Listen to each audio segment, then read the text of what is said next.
Dalagang anak ni Governor, nagpanggap na pulubi para di matunton ng kanyang ama.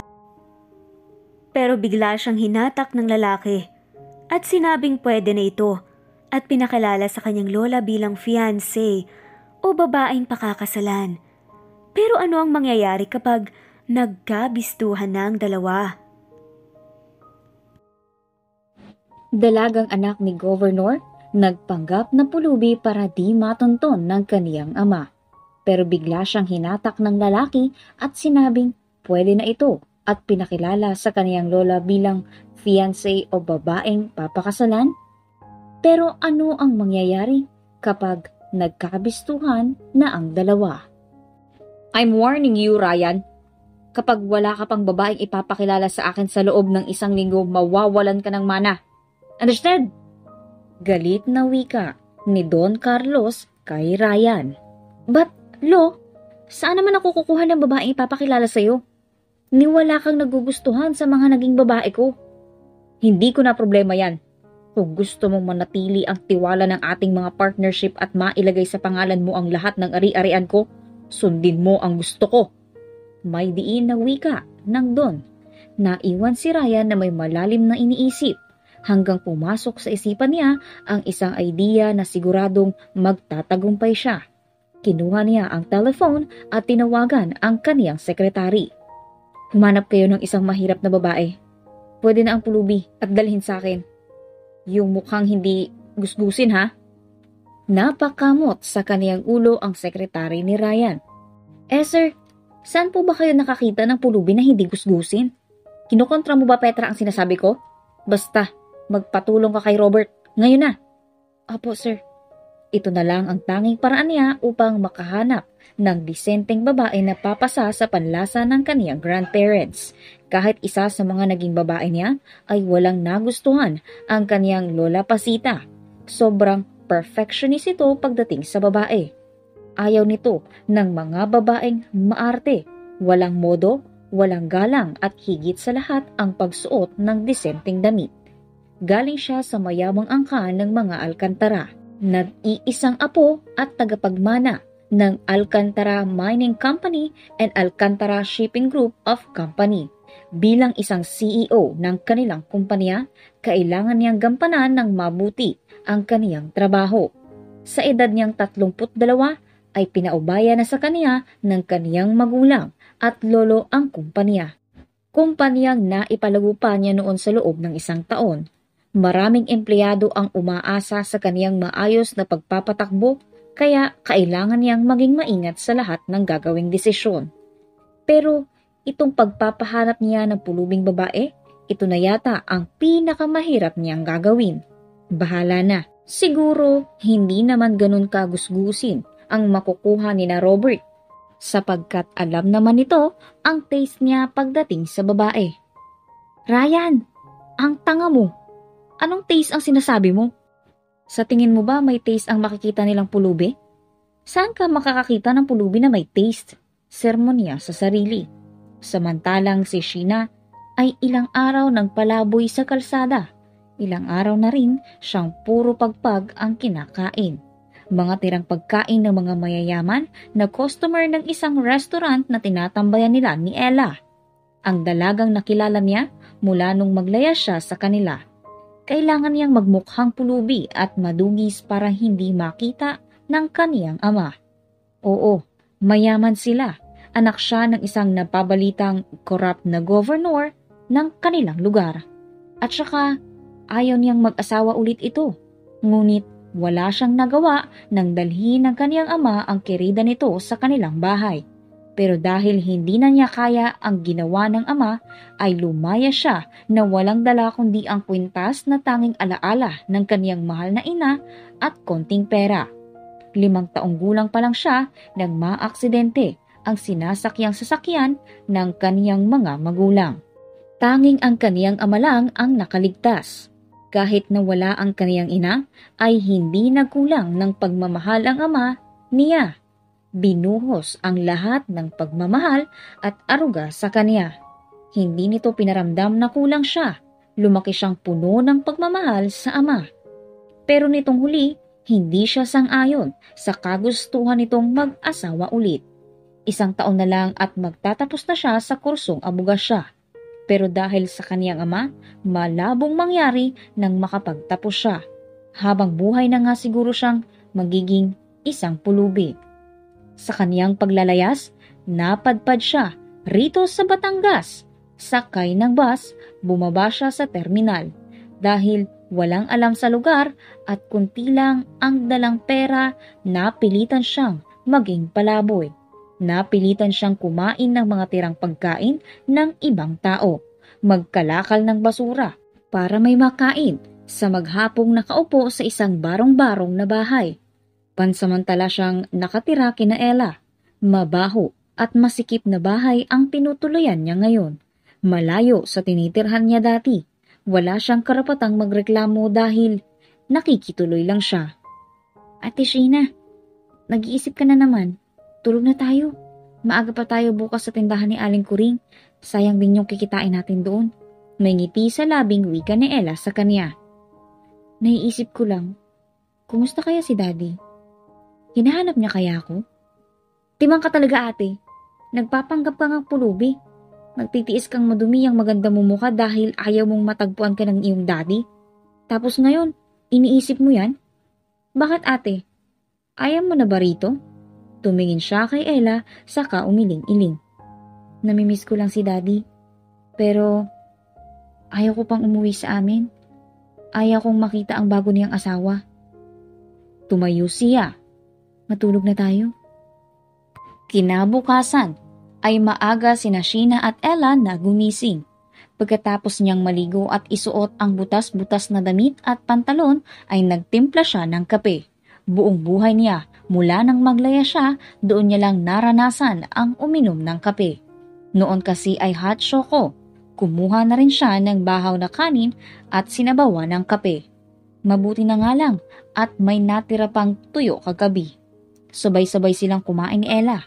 Pinaghatian ang bahaw na kanin at tuyo. Pasalamat sila at hindi pagpag ang kinain nila kagabi at ngayon dahil malaki ang kinita nila kahapon sa pangangalakal at paghingi ng mga barya. Saktong 5:00 nang dumating sila sa palengke. Kinuha sila ni Aling Kuring para may extra sa munting karenderya nito. Tinanggap nila ang trabahong ito upang libre na sila sa pagkain kahit na kuripot magbigay ng sahod si Aling Kuring. Lahat ng trabaho ay naranasan niya mula nang maglaya siya sa kanila. Noong una, hindi niya masikmura ang kumain ng pagpag pero dahil kailangan niyang mabuhay, tiniis niyang lahat. Ate Sheena, maaga pa naman. Doon muna tayo sa pwesto natin. Maya na tayo umuwi. Wika ni Ella habang naglalakad sila pauwi. Tumango si Sheena. Sayang din kasi ang kanilang kikitain. Pandagdag din iyon. Para makabili sila ng 5 kilong bigas at masarap na ulam.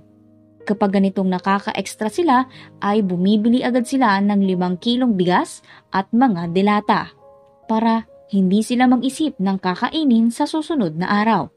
Pagdating nila sa kanilang pwesto ay agad siyang umupo sa isang gilid. Si Ella naman ay nagsimula ng manghingi ng mga barya sa mga dumadaan. Nakakapagod ang ganitong trabaho, pero wala siyang choice kundi gawin ang hindi nakasanayang buhay. Laking gulat ni Sheena nang may maglagay sa kanyang palad ng 1,000 piso. Tiningnan niya ang 2 taong nasa kaniyang harapan. Isang sexing babae at isang may edad na lalaki. Napaatras pa ang kaniyang puwet nang bigla na lang kahawakan ng babae ang kaniyang braso. Mas malaki pa ang may bibigay ng boss ko kung papayag ka sa gusto namin. Wika ni Petra. Kumunot ang kaniyang noo. Ano bang pinagsasabi mo riyan? At saka, sino po ba kayo? Huwag kang matakot, Ining. Mabuti kaming mga tao. Ako nga pala si Robert, family driver ng mga Alcantara. At siya naman si Petra, Petrang Kabayo. Mang Robert, umayos kayo, kung hindi sisipain ko kayo. Wika ni Petra sabay irap kay Mang Robert. Ining, parang awa mo na. 2 araw na kaming naghahanap ng pulubi na katulad mo at laging mainit ang ulo ng boss namin. Sige na, pumayag ka na sa gusto namin. Malaking halagang ibibigay sa'yo ni boss kapag naging fake fiancé ka niya. Fake fiancé? Ibig sabihin magpapanggap akong fiancé ng boss ninyo? Naguguluhan niyang tanong sa dalawa. Oo, Ining. Kaya pumayag ka na. Yung ibang detalye ay si boss na ang magsasabi sa'yo. Magpapanggap ka lang naman. Pumayag ka na, ate. Malaking pera yan. Ilang buwan tayong hindi magugutom kapag tinanggap mo yan. Singit na wika ni Ella. Hindi na nagdalawang isip si Sheena at pumayag sa kagustuhan ng dalawa. Kahit hindi niya kilala ang mga ito ay sumama pa rin siya. Tama si Ella. Malaking tulong iyon sa kanila. Ilang araw din silang hindi mamamalimos sa kalsada at kumain ng pagkaing pagpag. Sa isang bakanteng bodega siya dinala ng dalawa. Nanginginig ang tuhod na tumigil siya sa paglalakad. Sindikato ba kayo? Bakit dito niyo ako dinala? Takot niyang tanong. Hindi, Ining. Gusto ng boss namin na dito kayo mag-usap. Huwag kang mag-alala. Walang mangyayari sa iyong masama. Isang baritong tinig ang lalong nagpanginig sa katawan ni Sheena. Ipinikit niya ang kaniyang mga mata at taimtim na nagdasal. Yan na ba ang pulubing nakita ninyo? Wika ng lalaki. Naglakad ito sa harapan ng babae. Nakapikit ito at hinawakan niya ito sa baba. Kahit madungis ito ay mababakas pa rin ang nagtatagong ganda. May matangos na ilong, magandang hugis ng mga labi at kilay, mukhang hindi ito pulubi. Dalhin siya sa bahay at bihisan, Petra. Utos niya rito. Nagmulat ng mga mata si Sheena nang maramdamang wala na sa kaniyang harapan ang lalaki. Hoy, sandali! Sigaw niyang tawag sa lalaki. Sabi nitong mga alalay mo, babayaran mo raw ako ng malaki. Pumayag ako sa gusto niyo dahil sa pera. Humakbang at humarap papalapit sa kanya ang lalaki. Ganon na lamang ang pagkamangha niya sa taglay nitong kagwapuhan. Isang matipunong lalaki ang unti-unting lumalapit sa kanya. Hindi ka rin mukhang pera, no? 1,000,000 kapalit ng pagpapanggap mo bilang fiancé ko. At kapag magaling kang umarte, another 1,000,000. Magsisimula ka bukas. At bukas makukuha mo ang bayad. Huwag kang atat, pulubi. Bulong ng lalaki kay Sheena. Umatras siya sa lalaki. May pamilya akong kailangan buhayin. Kaya kailangan ko ngayon ng pera. Mali ko bang manluloko ka lang pala? Taas kilay niyang wika. Kita ni Sheena ang pagtaas baba ng Adam's apple ng lalaki. Pero imbes na matakot siya, ay pinag-cross pa niya ang dalawang braso niya. Petra, bigyan mo siya ng 1 sakong pera. Pero boss, saan ako kukuha ng 1 sakong pera? Napakamot sa ulong tanong ni Petra. Sa bangko. Sigaw nito, sabay talikod at naglakad palabas ng bodega. May ngiti sa labing umuwi si Sheena sa kanilang barong-barong na bahay sa ilalim ng tulay. Bumili siya ng 1 letsyong manok at 1 kilong letsyong baboy. Alam niyang sa mga oras na ito ay gising pa sina Ella.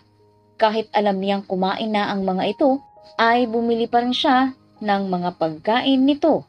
Matagal na niyang pangarap na bumili ng ganitong ulam para makatikim man lang ang pamilya ni na Ella. Pagdating niya sa bahay ay saktong nakain ang mga ito. Tuwang-tuwa ang mga ito nang ilapag niya ang mga pang-ulam. Ang pritong tilapia ay itinabi at ang dala niyang ulam ang pinapak. Masaya siyang makitang masaya ang mga taong kumupkop sa kanya. Bukas ay maaga siyang gigising upang pumunta sa palengke. Bibili siya ng groceries para sa kanila bago siya pumunta sa bahay ng lalaking iyon. Maghahanap na rin sila ng mauupahang bahay para makaalis na sina Ella dito sa mabahong lugar. Ibibili niya rin ng kompletong gamit sa bahay ang mga ito at mabigyan ng pangkabuhayan. Aasikasuhin niya muna ang paglilipatan nila, tutal, sa gabi pa naman siya kailangan ng antipatikong iyon. Makakabawi rin siya sa kabutihang pinakita ng pamilyang ito. Dahil nung mga panahong kailangan niya ng masisilungan, ay hindi nagdalawang isip upang kupkupin siya ng mga ito. Kaya panahon na upang maibalik niya ang mga iyon. Tulad ng nakaugalian niya, naligo muna siya bago humiga sa higaang kawayan. Noong una dahil sanay siya sa malambot na kama, hindi siya makatulog dahil masakit sa likod. Pero dahil hindi siya pwedeng mag-inarte, tiniis niya ang sakit. Actually, lahat tiniis niya mula nang maglayas siya dito. Dito niya naranasan lahat ng nakikita sa TV. Ngayon niya napatunayan sa sarili na mahirap nga ang ganitong buhay. Napakaswerte niya dahil ipinanganak siya sa mayamang pamilya. Nakukuha niya lahat ng gusto sa isang iglap. Pero sa tulad ni Naela ay kailangan pang mamalimos at magpaalipin sa ibang tao para lang may makain. Ngunit ganito lang ang buhay nila. Dito niya naman naranasan ang maging masaya uli. Ang tumawa ng malakas, ang maging malaya.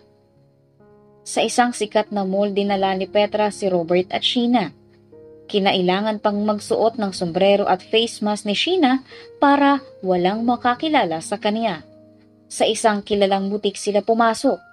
Pumili ng mga damit na babagay sa kanya.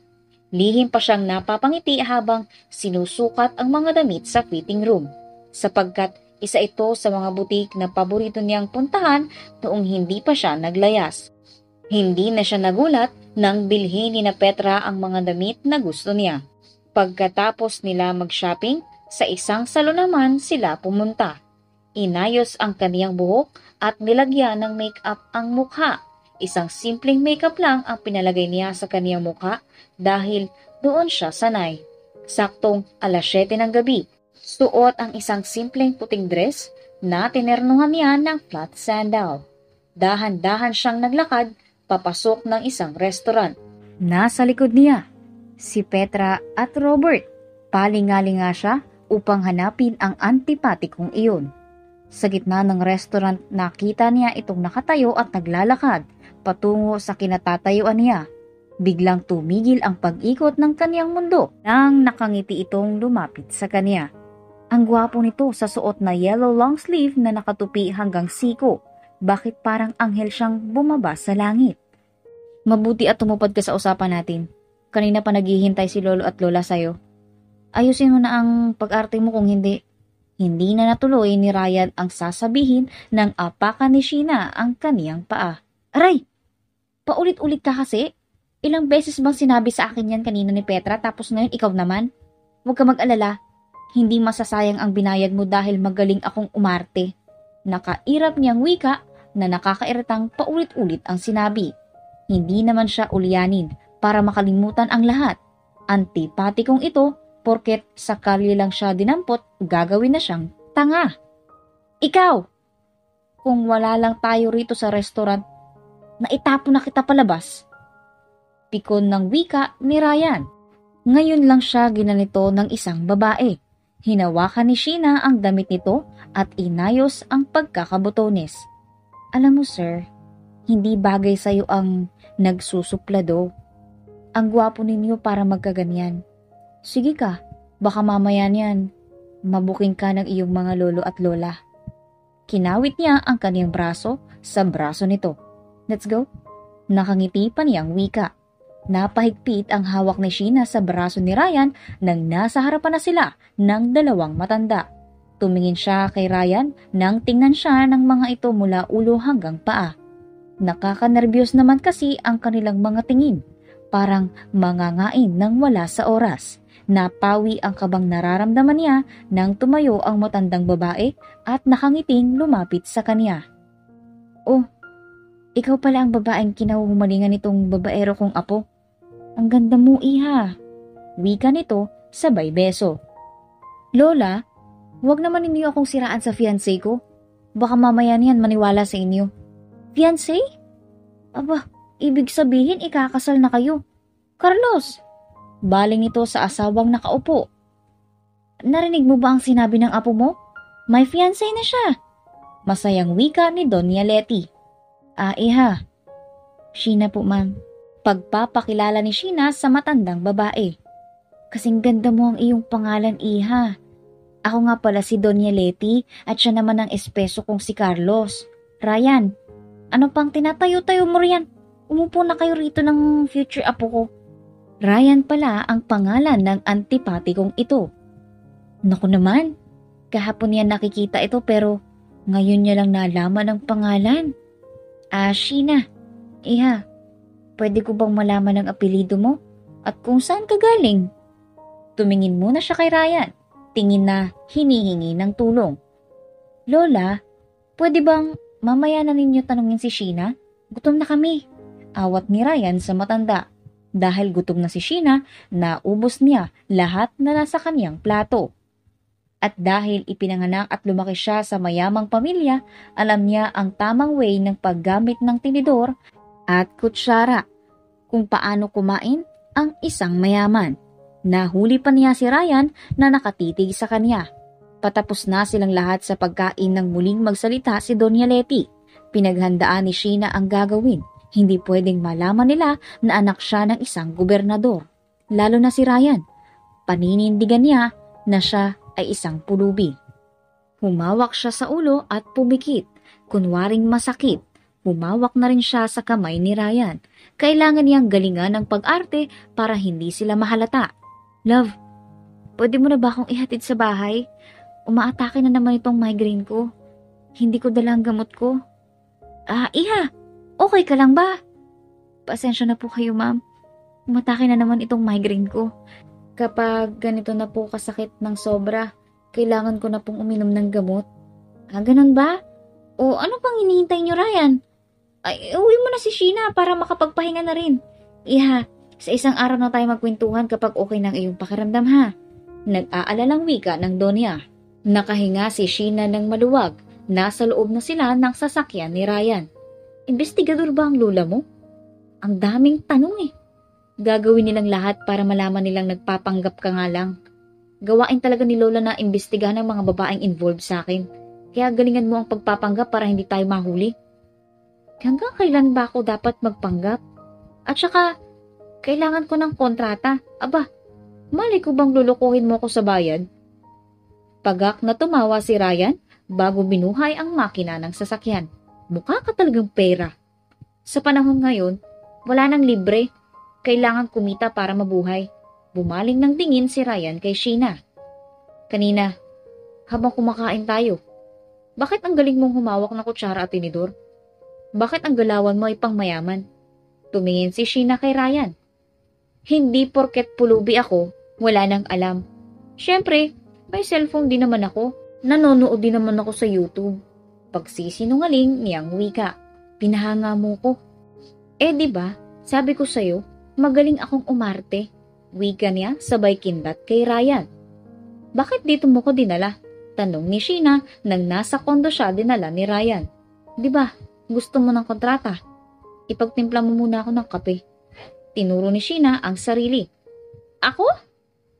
Sino bang kasama ko rito? Bilisan mo. Wala ka bang kasama rito? At bakit akong inuutusan mo? Saad ni Sheena sabay upo sa sofa. Gusto mo ng kontrata, di ba? Pero kung ayaw mo, madali naman akong kausap. Padabog na tumayo si Sheena. Oo na, antipati kong ito. Pabulong niya. Anong sabi mo? Hindi na pinansin ni Sheena ang sinabi ni Ryan. Diretsong pumasok siya sa kusina. Binuksan ang mini cabinet at kumuha ng tasa. Sunod na kinuha ang kape, cream at asukal.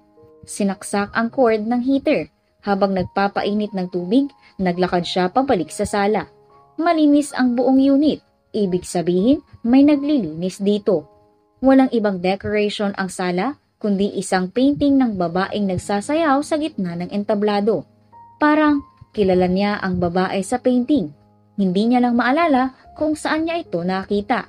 Nagulat pa siya nang biglang magsalita si Ryan sa likod. Nasaan ang kape ko? Oo nga pala, magtitimpla nga pala siya ng kape. Muli siyang bumalik sa kusina at nagtimpla ng kape ni Ryan. Binuksan niya ang ref nito at kumuha ng fresh milk. Namiss niyang inumin ito. Dati-dati, pagkagising niya sa umaga, fresh milk agad ang iniinom niya.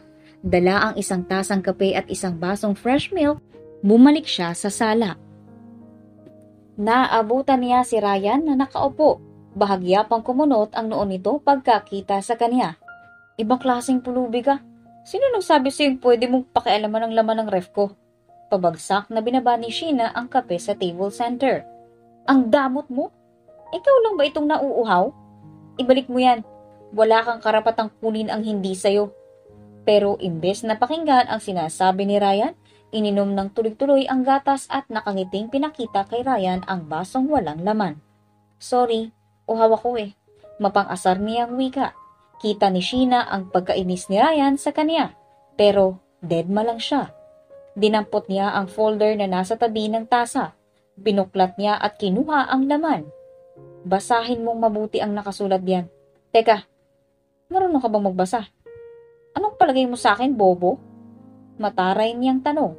Hindi porket pulubi ako, wala na akong pinag-aralan. Para sa kaalaman mo, abugas siya ang kinukuha ko. Kung hindi mo ako... Binatukan siya ni Ryan nang tumawa ito ng malakas. Aba, ayaw pa yata maniwala sa akin. Isa pang pananakit mo sa akin, ihuhulog na kita rito sa building. Galit na seryosong pika ni Ryan habang hawak ang batok. Subukan mo at hindi mo matitikman ang tahong ko. Bulong niya. Anong sabi mo? Ito na po, babasahin ko na po ng mabuti. Binasa niyang mabuti ang kontrata. Ayon dito, kailangan niyang magpanggap na fiancé sa loob ng 6 na buwan. Matatapos ang kaniyang pagpapanggap kapag may makita na itong babaeng mamahalin. Wala ba talaga itong girlfriend? O sa gwapo nito, imposibleng wala? O baka masama ang ugali, kaya hindi tumatagal ang mga babae. Mukhang ngang masama ang ugali. Kumunot muli ang noo niya sa huling nabasa. Bawal makipagrelasyon sa kahit sinong lalaki habang fiancé pa niya. Bawal lumandi sa iba at baka makita ni na Lola at higit sa lahat, titira sila sa isang bubong. Teka lang, akala ko ba fiancé lang ang kailangan mo? Bakit ngayon asawa na? Anong asawa? Basahin mong mabuti. Iritang wika ni Ryan sa kanya. Bakit kasi kailangan nating tumira sa iisang bubong? Gusto mo bang mahalata tayo ni Lola? Paano kung malaman ni Lola na doon ka sa kalsada nakatira? Di na booking tayo. Ay, hindi gamitin ang utak. Ginagamit ko ang utak ko. Kaya nga nagtatanong ako, virgin pa ako. Malay ko bang manya ka pala? Baka mamaya gapangin mo ko habang masarap ang tulog. Ide-demanda talaga kita. Anong pinagsasabi mo? Anong pakialam ko kung virgin ka pa? Sa tingin mo gagapangin kita? Hoy, mas maraming babaeng malinis ang tahong kaysa... Aray! Daing ni Ryan nang hampasin siya ng folder. Sorry, ikaw kasi ang bastos ng bibig mo. Ako pa talaga itong bastos.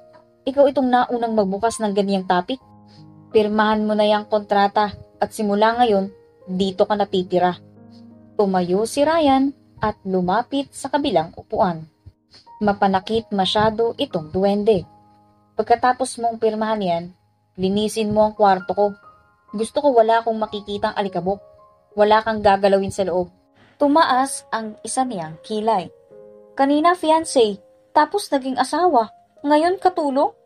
Bakit hindi mo pa nilagay dito sa kontrata na all-in-one pala ang kailangan mo? Ang dami mo pang pasakali. Katulong pala ang kailangan mo, hindi fiancé. Naiinis na wika ni Sheena. Gusto mo ng pera, di ba? Gawin mo lahat ng pinag-uutos ko. Ay kung sabihin ko kaya kay Doña Leti na binayaran mo lang ako para magpanggap, another 10,000 para sa paglilinis mo nitong bahay. Kulang. Aba, maglalaba pa ako. Magluluto at higit sa lahat mamamalengke. Kaya kulang yung 10,000 mo. Naka-cross arm na wika ni Sheena. 20,000. Okay na ba? Deal. Kindat niyang wika kay Ryan. Kita niyang naiirita na ito sa kanya. Umpisa pa lang ang gagawin niyang pang-aasar dito. Tingnan natin kung sino ang boss sa kanilang dalawa. Aba, hindi porket mayaman siya ang masusunod. Hindi pwede. Mayaman rin naman siya. Kaso nga lang, siya lang ang nakakaalam na mayaman siya. Mukha ka talagang pera. Malakas na katok ang nagpabalikwas ng bangon kay Sheena. Kinuha niya ang cellphone at tinignan ng oras. 7:00 na pala ng umaga. OMG! 7:00 na! Naku, magagalit na naman yung antipatikong palaka. Bakit naman kasi pinatay niya ang alarm kanina?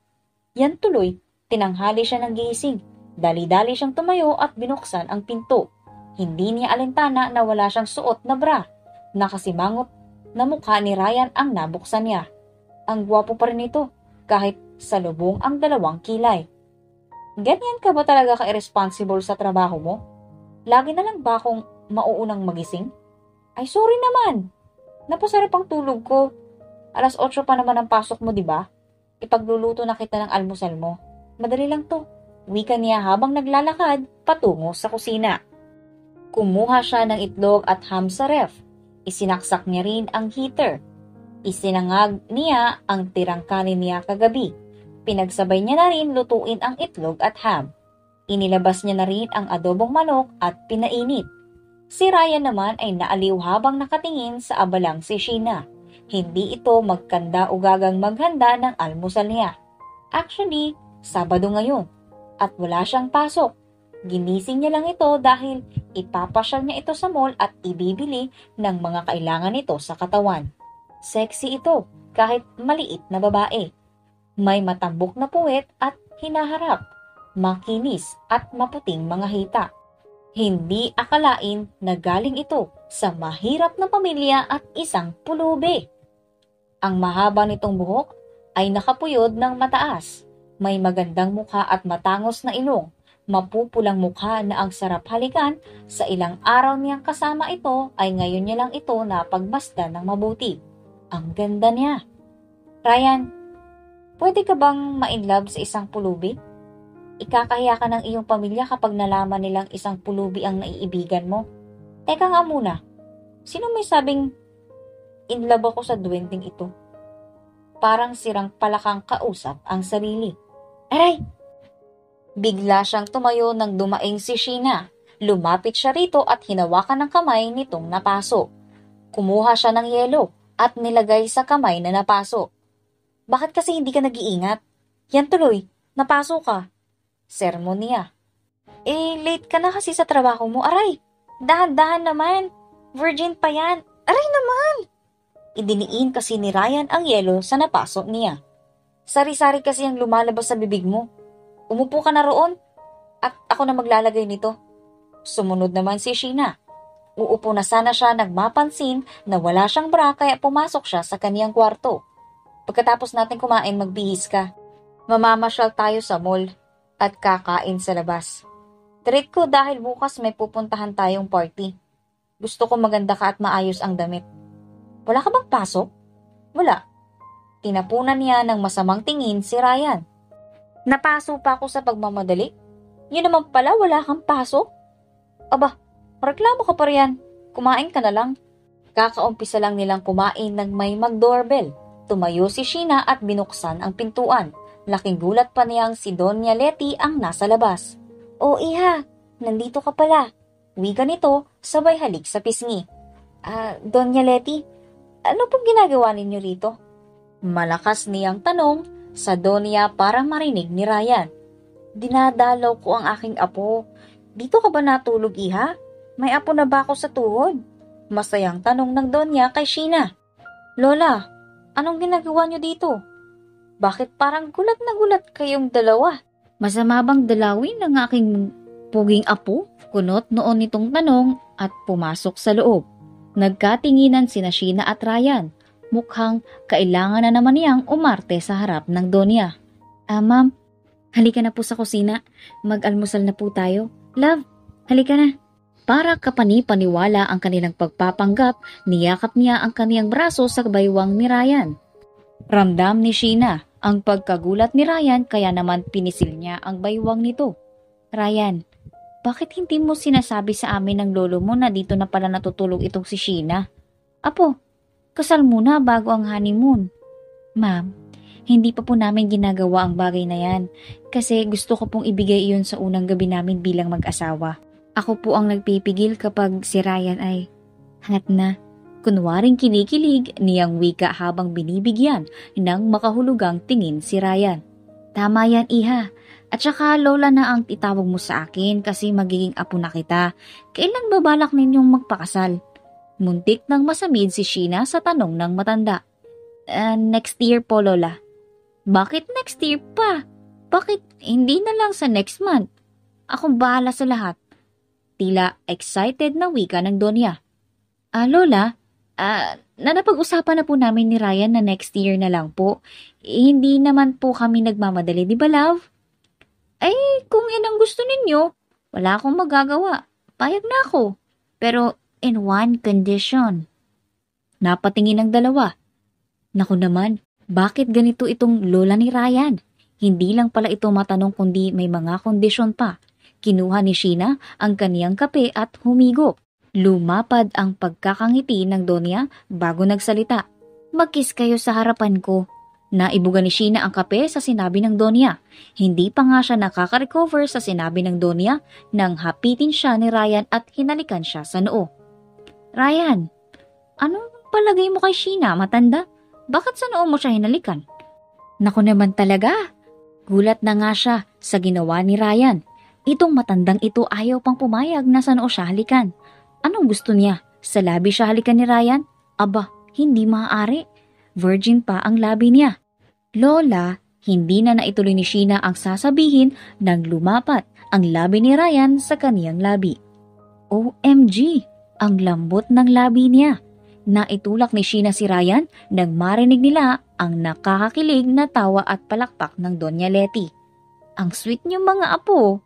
Ganyan nga, magmahalan kayo katulad namin ng inyong lolo. Mag-aaway pero hindi maghihiwalay. Aba, si Donya Letty, naging millennial yata pagdating sa pag-ibig.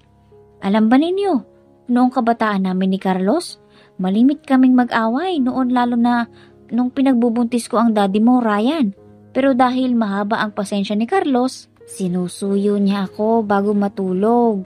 Ayaw niya kasi na matulog kaming may sama ng loob. Doon ko nakitang mahal na mahal talaga ako ng lolo niyo. Kaya unti-unti kong binago ang ugali ko. Mula noon kapag nagkakaroon kami ng hindi pagkakaunawa ni Carlos, inaayos ko kaagad. Unawain at intindihin ang isa't isa para tumagal ang relasyon. Mahal na mahal namin ng isa't isa. Hanggang ngayon nga, naglalandian pa rin kami tuwing gabi. Halata sa Donya ang kilig at pagmamahal sa asawa. Sana all na lang, Lola. Kinikilig naman po ako. Sana po ganyan kami ni Ryan, di ba, love? Kindat niyang wika kay Ryan. Oo naman, love. Kung gusto mo, gawin na natin ngayon yung ginagawa ni na Lola na landian. Pinaglakihan ni Sheena ng mata si Ryan. Love, di ba may pupuntahan tayo, kaya mamayang gabi na yung iniisip mo. Mga po, kasal muna bago landian. Iniinggit ninyo kami eh. By the way, kaya ako pumunta dito para ibigay ito. Isang birthday party para sa amiga namin ng lolo ninyo. Gusto ko pumunta kayong dalawa. Ipapakilala natin sa lahat si Sheena. Muli na namang nagkatinginan si Ryan at Sheena. Tumango si Ryan kaya pumayag na rin siya. Araw ng Lunes, maagang gumising si Sheena para ipaghanda ng almusal si Ryan. Mula nung dumalaw sa kanila si Donya Letty ay nakikita niya ang pagiging sweet nito sa kanya. Sa tuwing kakain sila, pinaglalagay siya nito ng pagkain sa plato. Sinamahan pa siyang mag-shopping at binili lahat ng gusto niya. Kinikilig siya sa ginagawa ni Ryan. Naiinlove na nga yata siya pero kailangan niyang pigilan ang sarili habang maaga pa dahil isa lamang siyang pulubi sa tingin ni Ryan at malabong magkakagusto ito sa kanya. Sheena, huwag ka nang hibang. Ginagawa niya lang lahat iyan dahil kailangan ka niya. Alalahanin mong bayad ka na para sa serbisyo mo at malabong magkakagusto siya sa'yo. Pulubi ka lang at siya ay mayaman. Mayaman din naman ako noon. Wika niya sa sarili. Laking gulat pa niya nang may mga brasong pumulupot sa kaniyang baywang. Love, gutom na ako. May meeting pa ako. Bulong ni Ryan sa kaniyang tainga. Kung hindi lang sila nagpapanggap, masarap sa pakiramdam na yakap ka at tinatawag na love ng taong gusto mo. Tinanggal niya ang brasong nakapulupot sa baywang niya at nakangiting humarap dito. Umupo na po kayo, kamahalan, at ipaghahain na kita. Isang mabilis na halik sa labi ang tugon sa kanya ni Ryan. Tila gusto nang lumabas ng kaniyang puso sa sobrang kilig na nararamdaman. Sana ganito na lamang sila.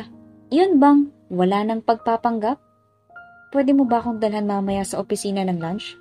Nakakasawa na kasi ang pagkain sa kantin. paglalambing sa kanya ni Ryan. Ano bang gusto mong ulam mamaya? Sinigang na hipon with love. Wika nito sabay kindat. Okay, your request is granted. With coffee, jelly dessert. Pakit niyang saad. Pagkaalis ni Ryan ay agad siyang nagtungo sa palengke para bumili ng hipon at gulay. Pagdating niya ay agad niyang niluto ang gagawing coffee jelly. Habang hinihintay na tumigas ang gelatin, ay naglinis na siya ng buong bahay at isinalang sa washing machine ang kanilang damit ni Ryan. Mula nang pumayag siya sa kasunduan nila ni Ryan, ganito na araw-araw ang routine niya bilang isang fake fiancé. Siguro kung sa ibang taong hindi nakakaalam ng tunay nilang sitwasyon, iisipin nilang tunay silang mag-asawa. Pagkatapos niyang maglinis at maglaba, nagluto na siya. Pagkaluto ng kanin at ulam, ay agad niyang nilagay sa Tupperware. Inihanda na niya ang lahat ng dadalhin sa mesa bago siya naligo. Isang maong na short at mahabang damit ang suot niya. Pinaresan niya ng sapatos. Ang basang buhok ay hinayaan niyang nakalugay. Bit-bit ang bag na may lamang pagkain at bumaba na siya ng building. Naghihintay na sa parking lot si Mang Robert. Kumatok muna siya bago pumasok sa loob ng opisina ni Ryan. Tila alam na ng sekretarya nito na dadating siya. Muntik pa niyang mabitawan ang bit-bit na bag nang makita ang eksena sa loob ng opisina ni Ryan. Kahit na fake fiancé lang siya, bakit nararamdaman niya ang ganitong sakit? Bakit parang nagsiselo siya at nasasaktan sa nakikita sa kaniyang harapan? Kailangan niyang pigilan ang emosyonal na nararamdaman ngayon. Siya ang fiancé kaya lalaban siya. Parang sira lang, ipaglalaban ang wala naman.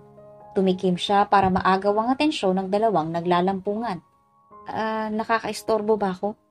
Masarap bang humalik ang fiancé ko? Sa gulat ay naitulak ni Ryan ang babaeng nakaupo sa kaniyang kandungan. Love, anong ginagawa mo rito? Halos mautal na tanong ni Ryan. Ay, di ba nga nagpapadala ka nitong lunch? Hindi mo naman sinabing nandito pala ang kabit mo. E di, sana'y hindi na lang ako tumuloy. Karen, umalis ka na. Pero babe, iyang babaeng yan nagpaalisin mo. Istorbo eh. Maarteng wika nito. May kilala akong hired killer at matagal na silang walang napapatay. Gusto mo bang tawagan ko sila at bantayan ka sa labas? Pero wag ka mag-alala. Dadalhin ka muna nila sa langit bago kanila pahirapan. Kinuha niya ang cellphone at kunwaring may tatawagan. Ang totoo, wala naman siyang kilala. Luka-luka lang talaga siya. Natatawang sinundan niya ng tingin ang babaeng tumakbo palabas. Ang galing niya talagang gumawa ng kwento. Pang best actress naman! Judy Ann Santos yata ito. Love, ang galing mo.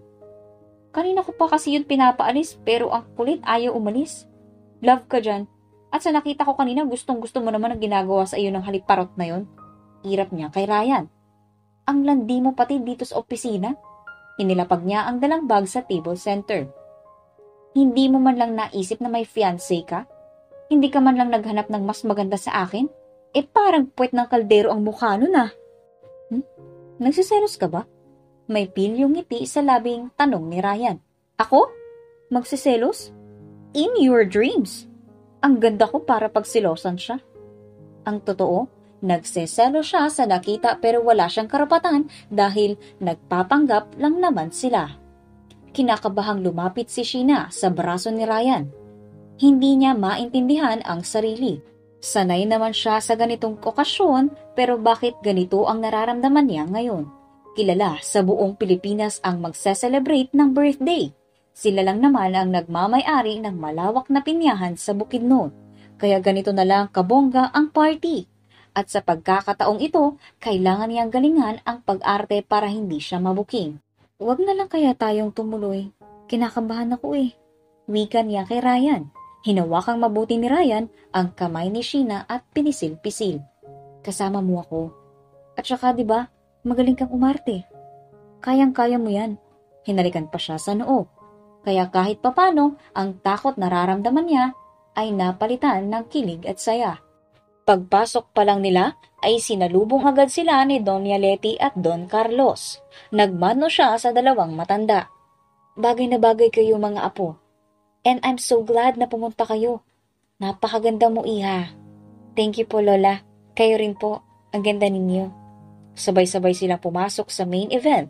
Marami ng taong nagkakasiyahan. Sa gitna ng stage ay nasilayan niya si Mrs. Smith, ang birthday celebrant. Katabi nito ang gwapong asawa na dating congressman ng Bukidnon. Balita niyang may dalawa itong anak, isang babae at isang lalaki. At hanggang ngayon ay single pa rin ang anak nitong babae. Bakit hindi mo ligawan ang anak ni Mrs. Smith? Maganda naman siya. Tingnan mo oh. Tanong niya kay Ryan habang nakatingin sa babaeng nasa kabilang table. Napakaganda nito at inosenteng tingnan. Gusto mong masira ang gabi ko? Seryosong tanong ni Ryan. Sungit? Nagtatanong lang naman ako. Nagtataka lang ako kasi dahil bullshit. Okay, zipper my mouth na nagagalit. Irap niyang wika rito. Samantalang kanina pa titig na titig si Ryan kay Sheena. Ang ganda niya. Kahit napakasimple ng kanyang make-up sa mukha. Minsan nga napapaisip siya kung talaga bang pulubi ba ito dahil sa mga nakikita niya rito o sadyang marunong lang ito. Pero imposible talaga. Ang sexy nito sa suot na black fitted dress. Kanina pa niya gustong halikan sa labi ito. At kanina pa nagwawala ang kaniyang alaga. Sinundan niya ng tingin ang dalawa habang pinapakilala ng kaniyang lola si Sheena sa mga amiga at amigo nito. Lalong lumitaw ang ganda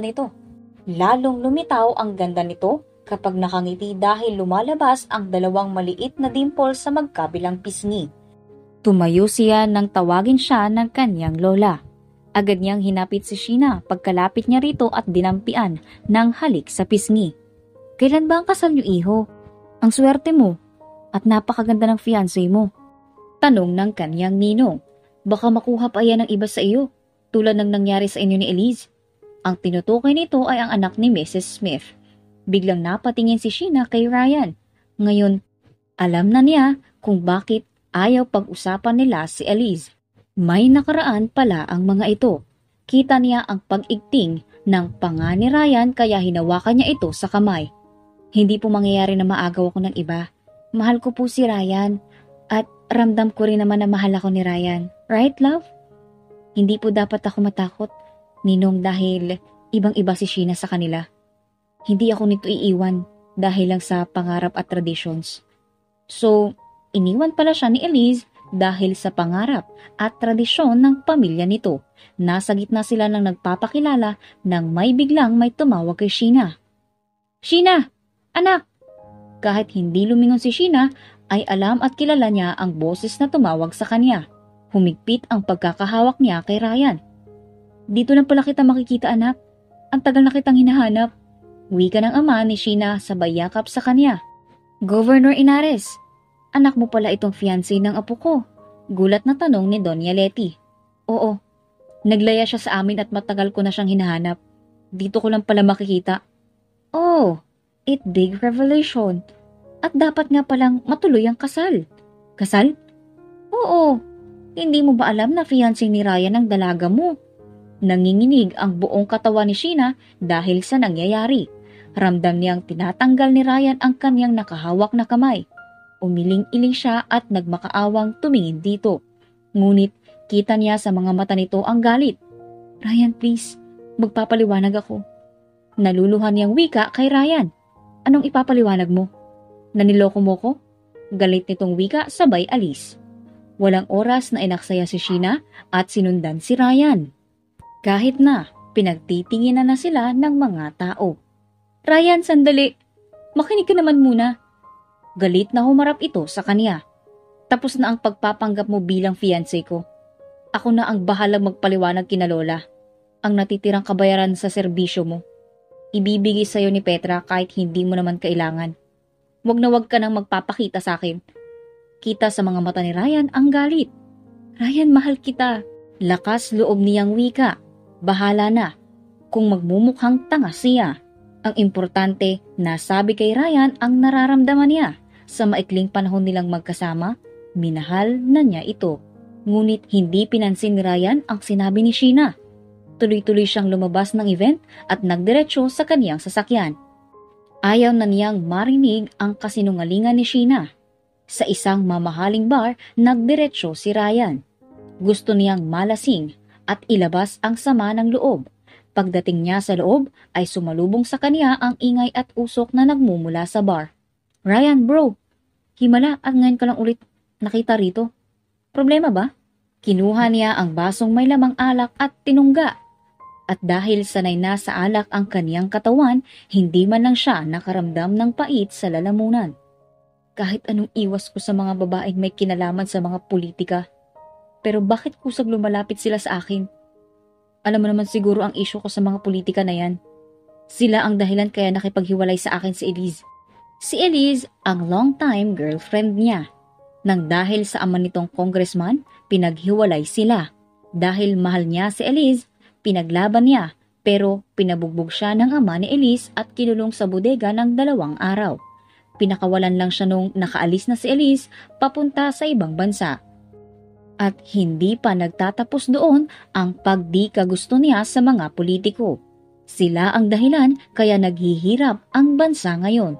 Dahil sa sila ay may mga korap. Kung maganda lang sana ang patakbo ng mga politika na iyan dito sa bansa, sana maganda ang takbo ng buhay ng mga tao. At sila rin ang dahilan kung bakit muntik nang pasara ang kanilang negosyo na mining corporation. Kaya malaki ang galit niya sa mga politiko na iyan. Pinangako niya sa sarili na noon na hindi na siya mai-involve sa mga iyan, pero bakit ngayon heto na naman? Kahit anong iwas niya, kusang lumalapit sa kanya. At ngayon, puso niya naman ang kalaban. Bakit bro? Ilove ka na naman sa ibang anak ng politiko? Bakit? Kung kailan natutunan ko na siyang mahalin, saka ko naman malalaman ng totoo. Ayaw ba talaga akong tantanan ng mga politiko na iyan? Wika niya, sabay inom ng alak. Alam mo bro, way na siguro yan para ibahin mo ang tingin sa ibang politiko. Hindi lahat ay kayang manakit. Magnakaw sa kaban-bayan. Iibigin mo pa kaya ang anak ng napapabalitang korap na si Mr. Inares? Kanina halos ipagsisigawan ko na sa party na mahal ko siya. Ipakita kay Elise at sa pamilya nito na okay na ako, na kaya kong maghanap ng babaeng makakasama ko habang buhay. Totoo, mahal ko na si Sheena pero anak siya ng isang politiko. May lungkot sa matang wika ni Ryan. Sheena Inares ba ang tinutukoy mo? Tumango si Ryan. Kilala mo siya? Hindi lang kilala, kundi kilalang kilala. Inaanak ng mami ko yun at kaibigan ni Stephanie. Matagal na yung hinahanap ni Tito dahil naglaya siya mula nung nag-asawa ulit si Tito. Yun pala nasa'yo? Bakit siya naglaya sa kanila? Hindi kasi matanggap ni Sheena nag-asawa ulit ang Tito Raul, kaya naisipan niyang maglayas. Ilang buwan din siyang pinaghahanap ni Tito, pero hindi siya makita. Matalinong bata si Sheena. Katunayan, abuga siya ang kinukuha niya dahil gusto niyang ipagtanggol si Tito laban sa mga naninira dito. Bro, hindi totoong korap si Tito. Kami mismo ang magpapatunay sa iyo. Kagagawa ng kaniyang kalaban ng lahat. Isang mabuting ama at gobernador si Tito. Marami na siyang natulungan. Maraming estudyante ang nabigyan niya ng libreng scholarship at minsan galing pa yun sa kaniyang bulsa. Napabuntong hininga si Ryan sa nalaman. Ang buong akala niya kasi ay isa itong kurap. Nababasa niya sa mga news. Iyon pala ay fake news. Paanong napapunta sa'yo si Sheena? Teka, hindi ka magkakaganyan kung walang something sa inyo. Kayo na ba? Nagtataka ang tanong ni Jeff. Nagpanggap siyang pulubi, kaya ko siya nakilala. Pinagpanggap ko siyang fiancé ko para hindi mawala sa akin ang kumpanya at ang tiwala ni na Lola. Pero hindi ko akalain na mamahalin ko pala siya. Pinagtabuyan ko siya bro dahil anak siya ng mga Inares. Alam mo naman na may issues ako sa mga politiko. Paliwanag niya kay Jeff. Kung talagang mahal mo siya, bakit hindi mo sundan? Mabait si Tito. Hindi mo mararanasan yung naranasan mo kay Mr. Smith. Paano ko kaya siya susundan? Hindi ko alam kung saan siya hahanapin. At hindi ko alam ang bahay nila. Tumayo si Jeff. Sasamahan kita. Wala silang inaksayang oras at agad na umalis. Ngunit bago sila pumunta sa bahay ni Sheena, ay dumaan muna sila sa kaniyang kondo para sakaling nandoon si Sheena. Ngunit pagpasok niya sa loob ay sumalubong ang katahimikan ng buong bahay. Lalo siyang nanlumo nang makitang wala si Sheena sa loob ng kwarto. Napaupo siya sa kama at napahilamos sa muka. Ang tanga mo, Ryan.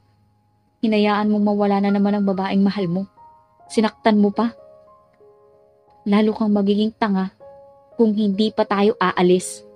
Sigurado akong nasa kanilang bahay si Sheena. Kaya tumayo ka na riyan, sermon ni Jeff.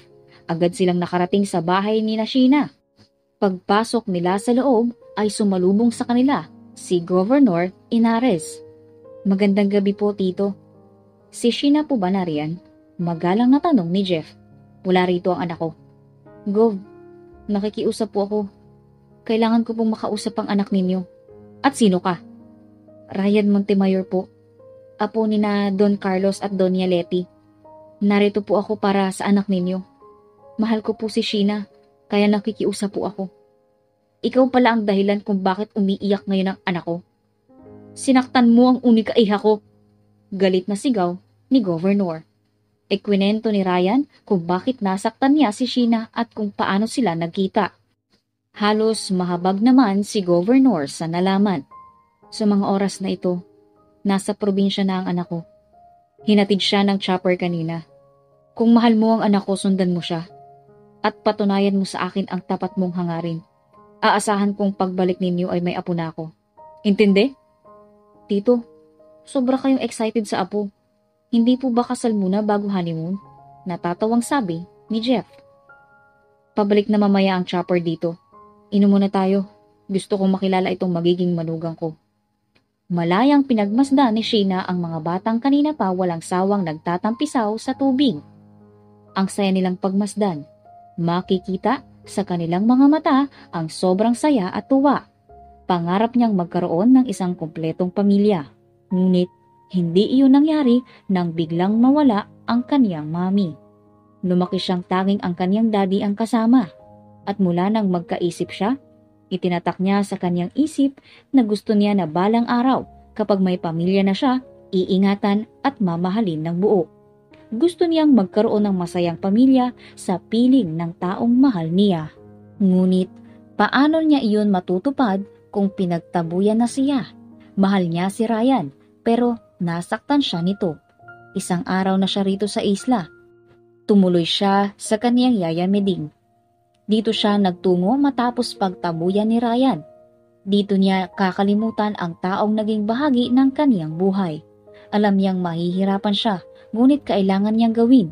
Mahal niya si Ryan, pero nasaktan siya rito. Napapitlag pa siya nang may batang lumapit sa kaniya at may inabot na bulaklak.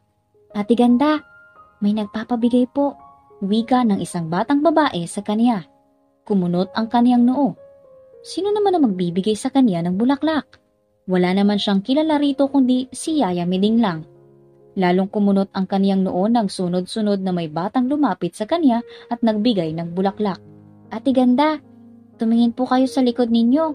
Nakangiting wika ng bata sa kanya.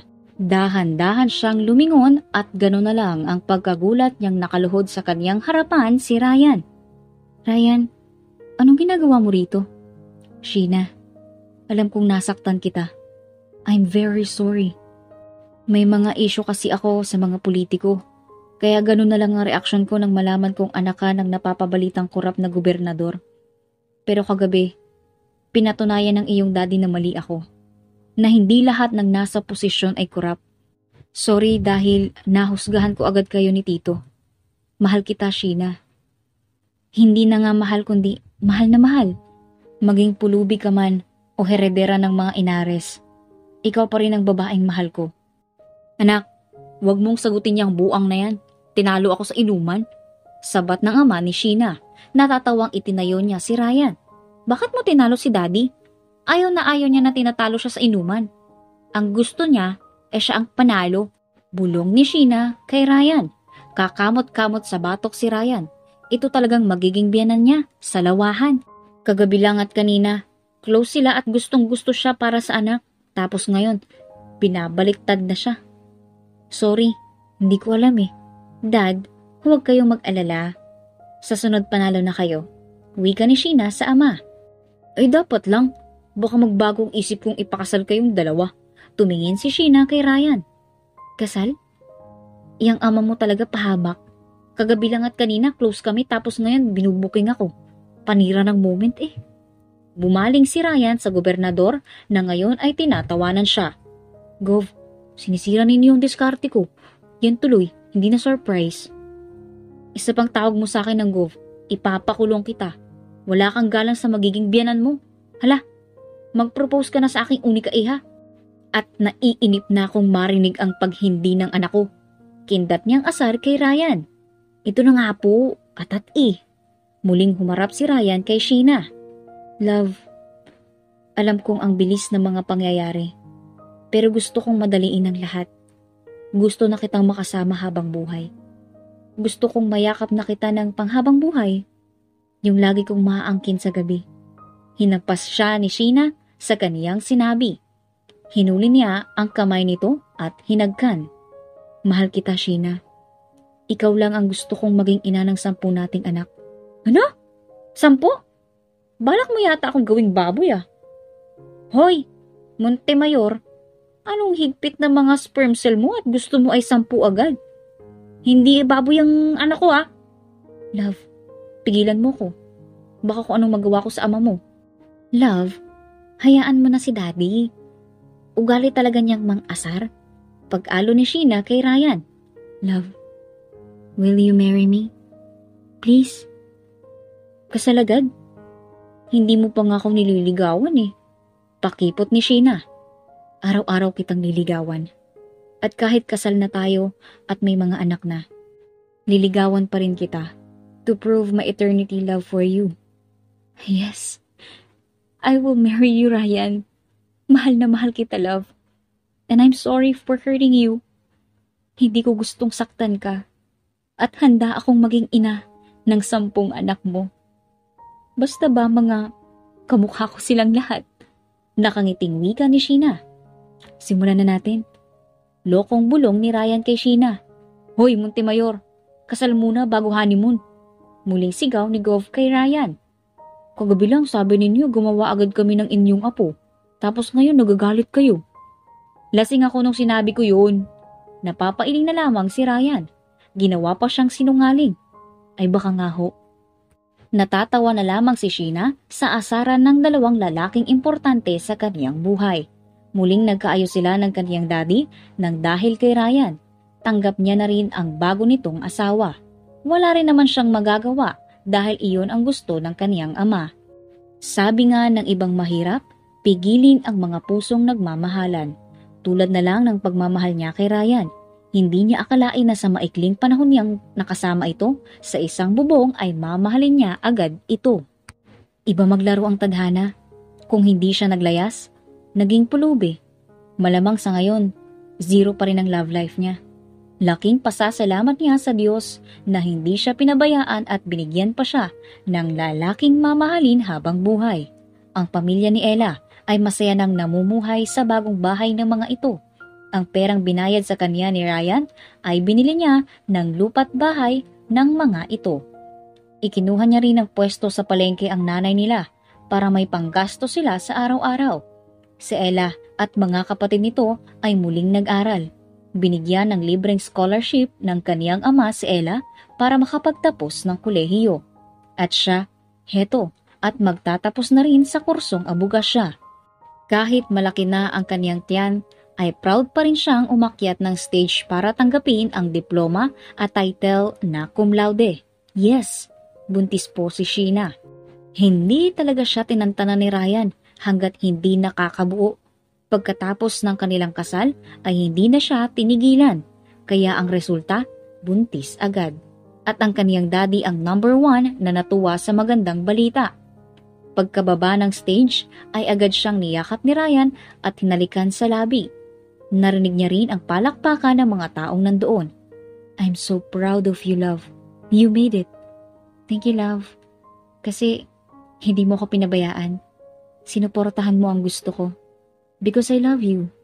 Lagi mong tatandaan na mahal kita. Kayo ni baby. Muling hinagka ni Ryan sa labi si Sheena. Montemayor, maya ka naman. Hindi pa nga nilalabas ang unang apo ko. Ganyan ka na naman. Banat ni Gov. Hindi na pinatulan ni Ryan ang pang-aasar ng kaniyang biyanan. Baka ma-stress ang kaniyang asawa. Bawal na bawal pa naman dito ang ma-stress, lalo at malapit na itong manganak. Isang malaking salo-salo ang ginanap sa bahay ni Sheena. Kompleto ang lahat.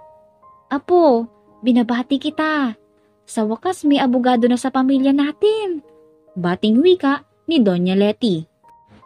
Thank you po, Lola. Masayang natapos ang kanilang salusalo, kaya pagod na binagsak ni Sheena ang kaniyang katawan sa kama. Lumapit sa kanya si Ryan at niyakap siya ng mahigpit. Love, napakaswerte ko kasi nakilala kita. Kung hindi ka siguro nagpanggap na pulubi at hindi ako naghanap ng pulubi, siguro hanggang ngayon, pariwara pa rin ang buhay ko. Siguro, tuluyan ng hindi ibigay sa akin ni na Lola ang kumpanya. Siguro hanggang ngayon, may galit pa rin ako sa mga politiko. Thank you dahil dumating ka sa buhay ko. Uwi ka ni Ryan sabay dampi ng halik sa labi. Hinawakan ni Sheena ang magkabilang pisngi ni Ryan. Ako ang swerte sa'yo dahil napakabuti mong asawa.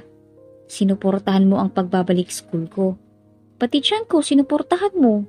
Natatawang wika ni Sheena. Ikaw ang magandang nangyari sa buhay ko, baby. Sigurado kung hindi mo ko pinagpanggap na fiancé mo, malamang nasa kalsada pa ako isang magandang pulubi. Laking pasasalamat ko sa Diyos na ikaw yung naging asawa ko at ama ng ating anak at maging anak pa. Lagi mong tatandaan na mahal po kita. Madamdaming wika ni Sheena. Muling naglapat ang kanilang mga labi. Naging malikot na rin ang mga kamay ni Ryan at ramdam ni Sheena na nangangailangan ito ng kanyang aruga. Walang pagtutol na binigay niya ang kanyang sarili sa asawa at dahil medyo may kalakihan na ang kanyang tiyan, buong ingat siyang inangkin nito. Moon, my love. Wika ni Ryan habang abala sa ginagawa. Hindi naman alam ni Sheena kung saan kakapit dahil sa sarap na pinapadama sa kanya ni Ryan. Ryan, halinghing ni Sheena nang paglaruan ang kanyang magandang tanawin. Nasa bunutan niya si Ryan nang marating nila ang rurok ng kaligayahan. I love you, love. I love you too. Matuling lumipas ang araw at buwan. Nagsilang si Sheena ng isang batang lalaki. Pagkasilang niya ay nagtrabaho na siya sa kumpanya ni na Ryan. Tinutulungan niya si Ryan upang lumago pa ang kanilang kumpanya at para mas maraming tao ang mabigyan ng trabaho. Nagtatag na rin siya ng charity para sa mga taong nakatira sa lansangan, mga taong walang tirahan, walang makain. Lahat ng pulubing makikita nila ay dinadala sa kaniyang charity home. Doon, kumpleto sila. May sariling higaan, banyo, 3 beses makakain sa loob ng isang araw. Binigyan din nila ng pagkakakitaan ang mga matatanda upang may sarili silang pera. Ang mga bata ay pinag-aral nila upang makaahon sila sa hirap. Ang sarap sa pakiramdam na makatulong sa ibang tao. Alam niya ang pakiramdam na walang bahay, walang makain. Naiintindihan niya rin ang mga ito kung kailangan nilang mamalimos upang may makain. Hindi nila ginusto ang ganitong buhay, pero dahil maraming mapagsamantala sa lipunan, napipilitan silang gawin ang mga bagay na hindi dapat. Sa tulong rin ng kaniyang ama, nagpatayo sila ng mga bahay para sa mga pamilyang nakatira sa lansangan at sa ilalim ng tulay. Masaya niyang pinagmasdan ang mga batang naglalaro sa bakuran kasama ang 2 niyang anak. Ito ang gusto niya, ang isang malaking pamilya. Ang saya sila nila, no? Kahit salat sila sa hirap, masaya pa rin sila. Wika ni Sheena kay Ryan. Ikaw ang naging daan upang maging masaya sila. Iniligtas mo sila sa tiyak na kapahamakan sa kalsada. You have a big heart for the poor people. I'm so proud of you, my love. Kung hindi ko pa naranasan ang buhay sa kalsada, hindi ko sila mauunawaan. Dati kasi, galit ako kapag may naghihingi sa akin ng barya. Nung naging pulubi ako, doon ko nasabi sa sariling, kailangan kong kumain at mabuhay. Kahit hindi ako marunong at nahihiya. Kinapalan ko ang mukha ko para lang may makain. Naluluha niyang wika. Hindi kasi biro ang pinagdaanan niya noon sa lansangan. Love, sa sunod kasing maglalayas ka, siguraduhin mong marami kang pera. Yan tuloy. Napagkamalan kitang pulubi. Birong wika ni Ryan sa asawa. Sabay yakap rito. Mami! Daddy! Nagtatakbong tawag sa kanila ng kanilang 2 anak. Wala na siyang mahihiling pa. Binigay na ng Diyos ang pamilyang hinihingi niya Isang masaya at buong pamilya.